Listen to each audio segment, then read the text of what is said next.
Karl Hellevang Larsen alle sammen. Nå er det tid for å få inn noen gjester her. Spill opp!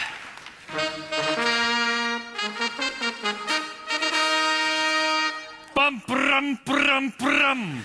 Ladies and gentlemen, I will now cry out the names of tonight's guests.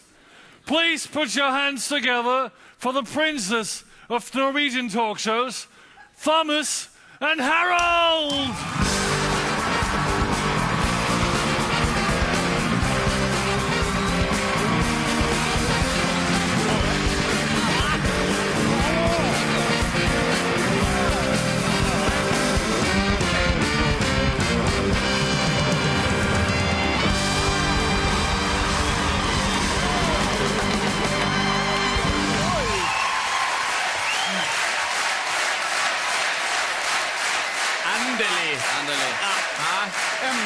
Endelig. Ja. Velkommen da. Ja, tusen takk. Det er så hyggelig å være her.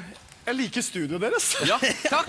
Vi har bygget på det kjempelenge. Ja, jeg skjønner det. Veldig fint. Ja, Det er veldig på fint. tide at dere kom, det var veldig gøy. Ja, det var det, men vi Hjertelig måtte velkommen. vente til dere hadde litt ordentlig publikum. Ja, jeg regnet med. Dere har sagt nei i alle år. Det blir for trangt. Det blir Ja. for trangt. Det blir for trangt. Nummis trenger plass. Ja. Ja, snakker. Ja. Så. Du, 11 år, my boys. 11 år in the business og 326 sendinger.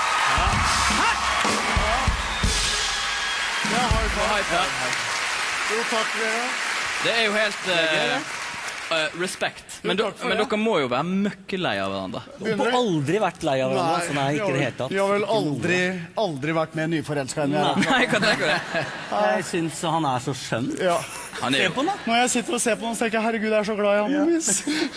Nei, men vet du hva, det går ganske bra, ass. Ja. Gjør det. Vi Ja, er vi gjør venner det. på ordentlig, liksom. Det er ikke sånn tullevenner. Men for det er litt sånn forskjellen. Vi er jo ikke venner på ordentlig.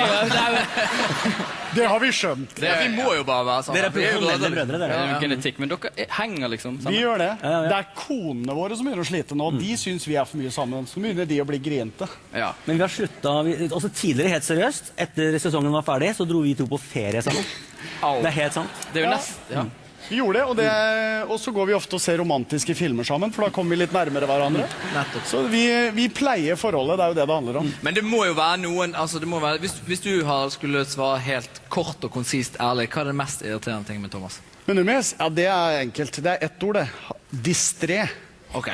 Altså det går alle veier. Han har mistet 300-400 mobiltelefoner, tenker jeg, siden vi begynte å jobbe sammen. Men han har blitt bedre med åra. Det er mye annet å tenke på. Ja, du har det. Og du da, hvis du skal si det samme? Det er jo egentlig et veldig sånn positivt egenskap, men han er alltid blid. Det er irriterende. Altså alltid. Alltid blid. Du hører. Altså etter 8-9 dager, vi har gått masse mil, og vi skulle krysse Svalbard en gang. Våkner på morgenen, dritsliten, vondt i alle ledd. Nummis, det er en ny dag, vet du! Nå er det bare å stå på! Dette blir fett! Hey! Jeg kjenner veldig, det er litt sånn, det er bare en ting som er verre enn en sånn sur, grinete unge om natten som våkner midt på natten. Det er en unge som våkner på natten og er sånn, hei, farvel! Sånn er han. Men er det derfor han har fått... Er ikke det du som blir kalt Tante Harald? Jo, Ja. men det er også fordi at jeg har veldig draget på damer over 70. Ja. Eh, Men han er, altså, det er helt seriøst, han er veldig glad i hotellobbyer, napoleonskake, te med melk og duftlys. ja. Men ikke hvilken som helst duftlys, der er jeg veldig spesifik, men jeg kan brenne mye duftlys. Jeg har så mye duftlys at jeg brekker meg. Hvilke lukter snakker vi? Nei, altså... Jasmin? Ja, og litt sånn cinnamon strawberry. Dette her, nå kan vi ikke fortsette, Men- for jeg, Nei, men, jeg ok. får en helt ny karriere etter det her. Jeg har ikke lyst til å slippe det. Føler du ikke at du blir choket av sånn luktelys? Jo, men trikset er at du må bare brenne dem 2 timer av gangen og blåse ut. Da får du, ja, Den 2 2 timer. timer av gangen, da får du perfekt aroma i Dette har leiligheten. du tenkt på. Ja, det vet du, Thomas, for jeg fyrer alltid opp et duftlys når du kommer på jobb. Det er det andre grunner til. Men dere reiser jo mye, mye turer og sånne ting. Hvordan er det når Mr. Bli og Mr. Distré er på tur? Ja, det er ganske fascinerende. Det skulle jeg gjerne likt å sett utenfra. Det finnes opptak. Det gjør det. Thomas, det er jo kanskje ikke så mange som vet, men Thomas er jo den av oss som har lakenskrekk. Ja. Fullstendig, liksom. Ok. Legger seg aldri. Nei, vi var i Liverpool en dag på opptak, og så var jeg synes kvelden var litt sånn tidlig. Harald var i sengen selvfølgelig, klokka var 8:15. Ja, altså, jeg skulle ringe alle venninnene mine på over 70. Ja, ikke sant? Og så tenkte jeg at vi må ta en øl. og så ble det kanskje litt flere enn en øl, og så skulle vi ha en taxi, stod og ventet klokka 6 om morgenen. Ja. Vi var kanskje i seng rundt 4. Ja, vi skulle rekke fly fra Ja. London. Vekking kvart over 5. Ja. Vekking kvart over 5, og så tenker jeg at jeg må bare dusje litt først, sånn at jeg liksom våkner. Så jeg la meg i dusjen. Bra. Ja, Og det løp hører for med til liksom å- historien, det gjør du ofte. Ja. La meg i dusjen for å våkne. Sovna som en stein. Og det som var gøy da, var at vi hadde en splitter ny produksjonsassistent på 24, som da får beskjed av meg, du må gå opp og vekke Numis, og du må få låne nøkkel til rommet og gå inn og hente Numis, for ellers så kommer han ikke. Og da ble han borte i 20 minutter, så kom denne produksjonsassistenten tilbake til meg, og så sa han plutselig bare, jeg gikk inn døra, så jeg bare noen bein ut av dusjen. Og så sier jeg turte ikke å gå lenger, for jeg trodde Numis var død. Det er sant. Og her sitter du. Her sitter han. Det som da skjer, han tør jo ikke gå opp til meg, så han må få tak i hotellsjefen, som er en sånn eldre, distingvert brite i 60-åra. La oss kalle ham Mr. Pomeroy.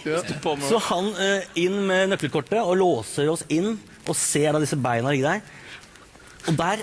Og der ligger jeg da i all min prakt, naken, Og det er bare på og blir vekket av en eldre herre som står sånn. Sir, excuse me, sir. Hello? Please, you have a plane to catch. You have to wake up!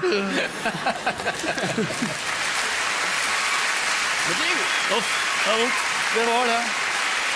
Og det hører jo med til historien at han produksjonsassistenten, han slutta til Ja, jul. det vil jeg jo. Han har ikke jobba i TV siden. Det er jo bekmørkt. Du kan jo daue hvis du fortsetter sånn. Sove litt sånn bakpå i en dusj. Kan man det? Jeg vet ikke. Jeg tenker Du må vann. bare holde kjeften igjen. Ja. Ja, Selvfølgelig. selvfølgelig. Vegard, du driver og sovner i dusjen også, ikke? Har gjort det. Jeg gikk ut av dusjen, og så la jeg meg på gulvet som var oversvømt i stedet for. Det var veldig lurt. Veldig lurt. Nok vannhistorier. Dere to var med oss en liten tur. Vi lagde en video sammen, alle 4. Vegard, jeg overlater til deg å fortelle om dette her. Ok, ja, det er jo egentlig 4 talkshow-verter på byen og prøve å nappe folk i skjegget så mye som mulig. Enkelt og greit. Ja. Det er ikke så veldig mye mer å si om den saken. La oss se på hva som skjer når meg og Thomas og Vegard og Harald drar ut for å nappe folk i skjegget.